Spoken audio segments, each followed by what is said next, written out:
In today's episode, I had the chance to talk with Jennifer Stalley of Meemzy Magic. I love talking with her. We've done great work together, and I'm very excited to have her on today to share what it is that they do, what drives them, and their amazing products that they've developed. I'm really inspired by the work they've done to create products that are playful, eco-friendly, and sensory-friendly for people of all ages.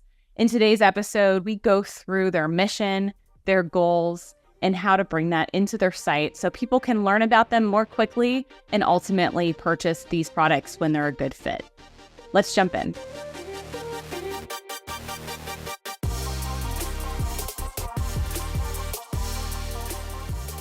Hi, this is AJ Davis. I'm here with Jennifer on the Experiment Zone podcast. Super excited to feature you in your store here today. Jennifer, can you tell us a little bit about yourself and about what your business does? Hi, AJ. It's so great to be on the podcast. I'm a huge fan, as you guys have already helped us so much, but it's great to touch base again. My company is called Meemzy Magic, and we are making sustainable sensory play toys for children and really anyone who would enjoy this at any age. We definitely started with an eco-friendly approach to our toys because my husband and I have always been very big fans of the world. We love nature. He grew up near the ocean. I grew up in the mountains. We live in the Santa Cruz Mountains now because we just want to be near beautiful natural scenery. And then my daughter actually had a speech delay that came up in the pandemic. And that's when my eyes were open to the entire world of sensory play and how important it is and how beneficial it is for children. Not only does it reduce anxiety and stress in children, it also deepens the learning that happens during play because it engages all the parts of their brain. And we know how closely tied scent is to our memory. If you maybe smell your mother's or your grandmother's cookies, it transports you back to that kitchen immediately. Mm-hmm. So the same principle applies with sensory play in children. I bought a lot of kits that were pre-made out there because I'm a working mom and I don't have time to put these things together. But I quickly had to stop because there was just so much plastic out there and it was killing me to have it in my house. Yeah, I totally remember jumping into like those smells from my grandma's kitchen. She used to send me cookies when I was a kid in college, and it just like brought me so much home comfort. So I totally understand that connection. I bet a lot of our audience understands that too. Can you tell us a little bit about how that connects to play? What does that mean to engage all your senses with play? Yeah, so our senses are really closely tied to memory. And the idea with sensory play is that you're engaging more parts of the brain by engaging more of your senses. So it's not just what are we doing with the little characters and how are they interacting with one another, but how does the dough or the slime feel? It feels really cold. Well, why would that make sense to go with penguins? They're in the Arctic. The Arctic's really cold. The slime is also really cold. It also helps people with sensory processing disorders get more comfortable with lots of different sensory inputs. I think any new mom understands how overwhelming new parenthood can be to your senses. Imagine if that was your life every day, right? And so this is just helping people get more and more comfortable so that their baseline of what they can tolerate in a day without being overloaded continues to increase. So every kit is designed with sustainable natural materials because that's really important to me, that these toys that last for a moment in time, right? That they're not outliving our children and ourselves. And also, it's designed to engage as many of the senses as possible. So we have rough texture in addition to soft texture. We've got Play-Doh and slime and kinetic sand. So you get lots of different tactile inputs. There's scent included with the dough so that you're still engaging the scent sensory at the same time. So there's a lot that's gone into it. We've worked with a lot of experts. We've consulted actually with one of my friends from college. She's now a PhD in child psychology from Harvard. And she was looking at this going, this is amazing. It's so open-ended and it meets children at their current developmental stage. So if you've got a really little one and they're just really into making messes, this is right up their alley But also as they grow and move through the developmental stages, there's a lot you could get from social emotional learning, including the emotions that are on the faces of the pig dolls. And when they're doing more complex storytelling and imaginary play, there's so many elements to build out their entire own world. So that was one of the things she loved about it, was that it really adapts to you for all kinds of ages and stages. And I love that you're really trying to solve a real problem out there. It's like you found sensory things, you found toys that were sustainable, but you couldn't find things that really hit that interaction and that segment of the market. So it seems like you're really trying to provide things for parents and for families that they didn't have access to before. One of the things that often comes to play when we're thinking about, telling people what we do is kind of the conversion piece, right? So how do we take all this great work you're doing and make sure that people understand it and ultimately convert? So can you tell us a little bit about who you're selling to and how you think about that moment of education and persuasion to help them understand all the thought you've put into this? Absolutely. So I think it's a pretty complicated story that we're trying to convey. There's a lot of benefits to it. There's a big education piece. I would say that my target are parents of children 3 to maybe 10 years old, but I hate throwing out age numbers because it really is about where you're at in your own development process. And when you think about neurodivergent communities in particular, there are adults who would love these sensory kits. I don't want to throw out a number and then have one more mile marker of how far behind someone is. That's not in the spirit of the company, right? We're trying to support busy families. We're trying to support families who want to connect meaningfully, families who expect more from their purchases and the time spent with toys. And we're also trying to talk to parents who are not specifically in the neurodivergent community, because once you understand all of the social, mental, emotional benefits of these toys, I think it has a benefit for everybody out there, not just neurodivergent families. But absolutely, that's where sensory play has started. And neurodivergent families have, generally speaking, more understanding of the benefit of sensory play because they've come to it through an occupational therapist or a speech language pathologist. And so they've been in regular appointments understanding all of the benefits that come from this play.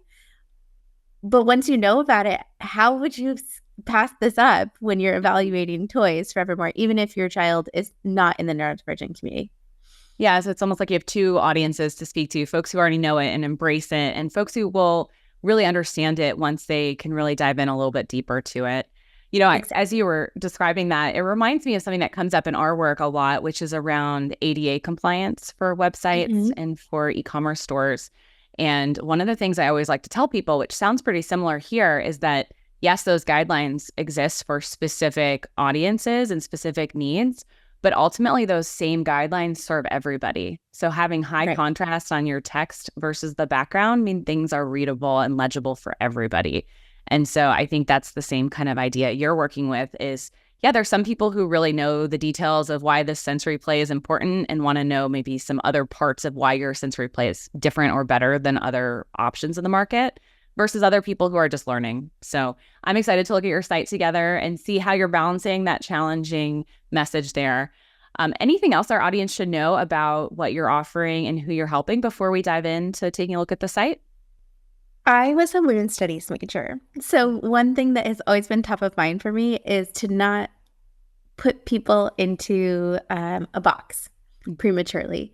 And when I was just a customer looking at sensory play kits that were out there, they were so gendered. And the early childhood education classwork that I had to do to be a women's studies major was just ringing alarm bells in my head. So something we've really thought about is how to stick with themes and content that is interesting to all children, and to not have a boy subscription and a girl subscription, but just to have a subscription option where you can automate your parenting and every month a sensory kit comes in the mail and then you are automatically making that meaningful time to sit down and engage with your children. That means it could feel a little chaotic when we get more and more and more SKUs built out. So understanding how to help people navigate so that they're finding the themes that are the most helpful for them right off the bat would be a great consideration for our site as we move forward. Fantastic. Thanks for sharing that. Yeah. I'm going to go ahead and start sharing my screen. Yeah. And today we're going to look at desktop and jump right in. And I love to just kind of share first impressions. So like, what are the things I'm noticing right away? Hey, you've got sensory kits created with love and purpose. So we've got the what right away. One of the things, to the point of the ADA comment I made earlier, your contrast is a little bit low with the colors here. I think that's a challenge you may have with your brand style guide here, where some of this the lighter green and the white may not be high enough contrast. So something to think about is to just kind of make sure that that really jumps off the page with that text in the top section. But overall, you've got a clear call to action at the top of the page. I see you're making that split between like jump in and start shopping versus learning more here. That's always hard to have two CTAs, but I understand why you're considering that approach. One of the things you might consider is styling them differently. So one might be the one that you want to draw people into first, could maybe be the solid button. And then you could use a secondary styling like an underline or just an outline to kind of illustrate for the person visiting the site kind of which they should prioritize, and then still offering that second option. So something you could consider there. Scrolling through the page, I'm seeing some introductions to your sensory kits here. We've got the titles, which seem to be about the theme of what would be in the kit itself, which I like. And then I see the subscription option. I actually really like your choice here to have the standalone kit side by side, because it kind of is pointing to subtly the benefit that you get in the discount of being a subscriber. I might consider including a title over this section, like favorite kits or bestsellers or new and trending, something just to kind of set the stage of what it is that this section is going to be about. But I love seeing product right away. That's a good win. We've got view all sensory kits, enter a world of imagination and entertainment, holiday kits, everyday magic, special occasions. So just kind of looking through here, I think there's an opportunity to make it clear and kind of guide people when there's something that they can click on. So just an underline would be one way to do it, or an outline like we talked about for that secondary CTA would help me understand, can I click on this? As you can tell, I can click on it. I can get some hints on desktop. It's a harder thing to see on mobile when you don't always have that guidance. So I like that we can see some of these categories of play. We've got the psychology quote here. Fun tip, and I'd actually be really curious to hear from you what stands out in this for you. So sometimes we have these very lengthy testimonials, which for someone really sitting and learning, they'll spend the time through it. But are there maybe like 3 or 4 words in here that you would really want someone to take away from this testimonial? Yeah, the enhanced development from pretend play during childhood. That's the benefit right up front. This one right here. Or Yeah. So as simple as like bolding that text or making it another brighter, like a heavier font weight, that will really help people scan and see, what is this all about enhanced development. And maybe that even pulls them in to sit and read through the full thing.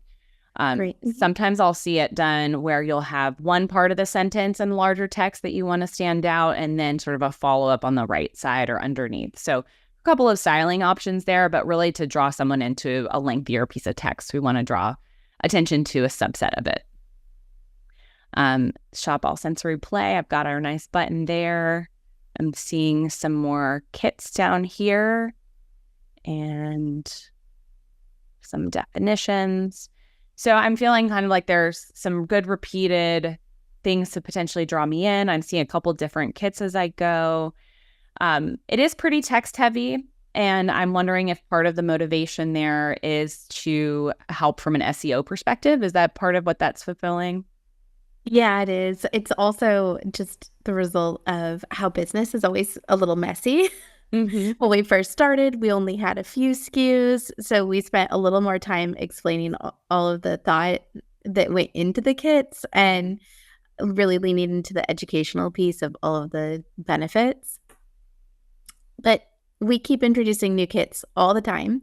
And so the product is taking over more and more and more of the site. And we can probably reduce some of the text as we build out our customer base and they're more familiar with us. They want to get there and just see what the latest update is and convert. Yeah, and it's going to be a balancing act, right? Because to the earlier part of our conversation, some of it's going to be you will need to provide education. I think this section in particular, the top 5 benefits of sensory play, I see 5 bullet points, but I do have to read the bullet points to understand what each bullet point is about. And so just a shortcut to it could be to really pick 1 or 2 words that summarize that bullet point. And maybe it's open, you can open it to read more. Maybe you can, maybe it is side by side, so it's like a title and then the text below it. But what you might start doing is creating like this repeated information across the site to remind people of these 5 benefits. So for the first one is it's building connections in your brain. Maybe there's a picture, like a little icon of a brain that is promoting like brain health or brain connection. And then you see that same representation of the 5 benefits on the homepage and then again throughout other content. So thinking about text and pairing that with some sort of visual indicator could be a nice way to simplify how much is there right now. Perfect. All right, I'm going to jump into one of these. I'm going to go with the Arctic Adventure Sensory Kit. You hooked me earlier when you said that part of the touch would remind you of like the cold sensation of the cold. So we've got Let It Snow, Let It Snow. This kit includes all the fun of a snow day without the wet and cold, and then engage the senses with fluffy dough, smooth things. Perfect. There's, again, very text heavy, but there's actually some really good information in this. And so oftentimes I'll have people move this out of the top, but I'm thinking there may be some other ways to kind of orient people to what each kit has, because on the surface, like the product images have some variety, but they're not giving all the information that you do get from the text here. I see we've got a lot of thumbnails. I'm going to come back to that top part. I'm not going to leave that hanging, but looking through your product images here, I'm seeing a lot of the nice, like specific elements in the kit. Now, the moms and the babies we had to show. They're always a huge hit. Babies love other babies. Oh, that's so sweet. So are they all moms and babies then? Oh, I see the penguins are mom and babies. Oh, great. Yeah. Well, maybe that's a dad because penguins. Could be a dad. It could be a parent and it could be the uncle or aunt, you know, it could be anybody. Exactly. Yeah. And I kind of, to your point, like I actually love you calling that out, that like people like that humans connect with other species babies as a way of having play, wanting to care for something else. And I wonder if there's a way to kind of layer over these images some sort of like key call out of why that element's included. It may be, you know, there's definitely some like, is there something about touch about this element? If there's something about the relationship, and maybe there's some ways of coding across the product line what each kit has in it. So if the penguins represent like some social dynamics and interaction, maybe there's some sort of shortcut of an icon or a little badge that you put over the images to say why you've included it in the kit. Because when we talk about it, you've put in so much thought to this, and I'd love to help illustrate that for your customers as well. And it looks like there's some touch in some of these that we could call out. Absolutely. Yeah.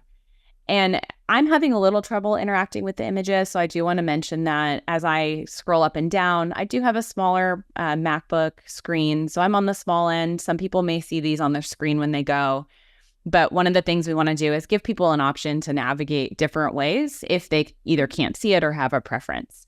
So you could include little arrows on the side, or you could stack the images along one of the sides just to make it super clear.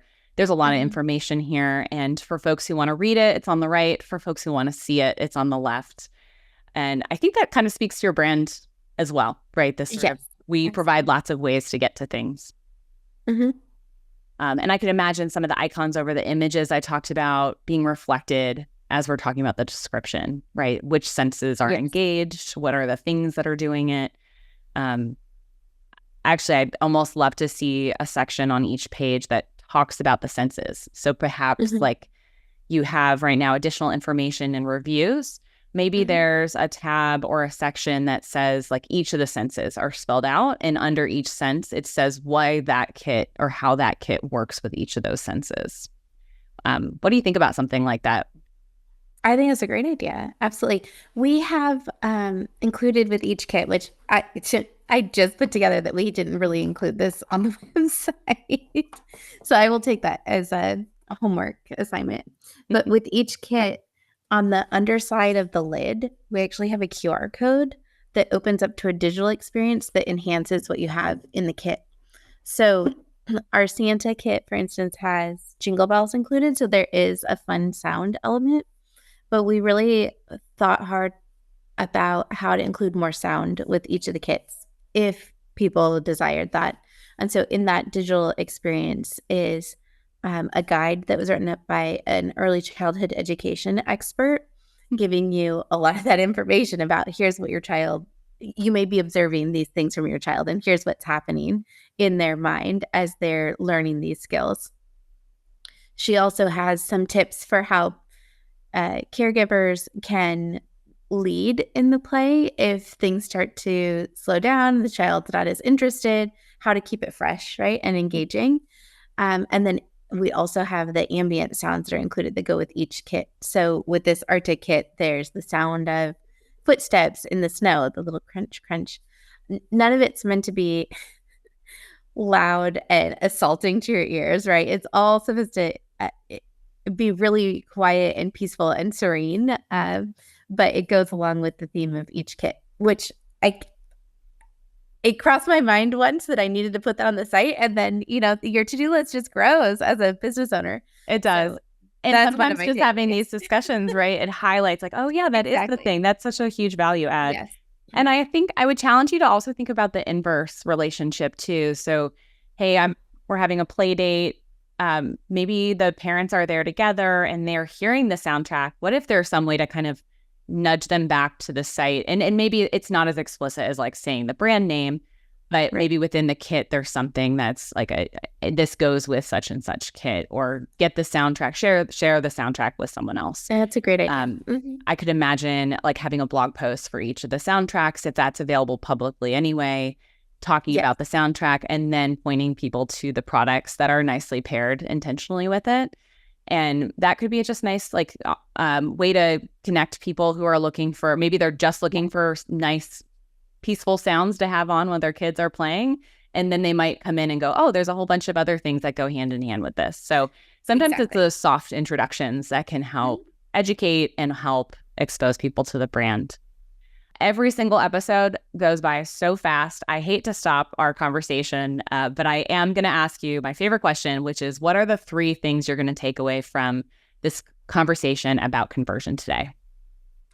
The high-low contrast that you brought up of the text, it is part of our brand guideline. We're trying to convey that it's serene and sustainable and green, but the cream text on that mint is just difficult to read for everyone. So we do need to go back and revisit our brand guidelines and figure out what the 3rd high contrast color should be. And then we could go back and update those buttons. Your advice about including more of the details in the product pages, I think is a great idea. And then updating the photos so we have more visual cues of what senses and what considerations went into each of the products, I think is brilliant. Well, thank you so much for being on. There are folks listening today who are wondering not only where can they get this, how they can connect with you. Can you tell us a little bit about how to be in touch with you? Absolutely. We're on Instagram. It's just at Meemzy Magic, or you can visit our website, meemzymagic.com, and that is spelled MEEMZY Magic. The name came from my daughter's nickname for my mom. And when we started the company, I was thinking about what is that feeling I want every customer to have when they open the box. And I just kept thinking my best days were when my mom would visit, because my daughter lived her best life and I got to take a hot shower without being interrupted.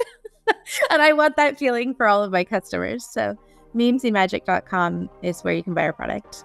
Wonderful. Jennifer, thanks for being on and thanks for sharing. Thanks, AJ. Thank you for tuning in to the Experiment Zone podcast.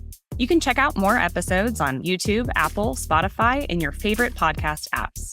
Check out the show notes for any websites linked in this episode, including where to connect with us on social media.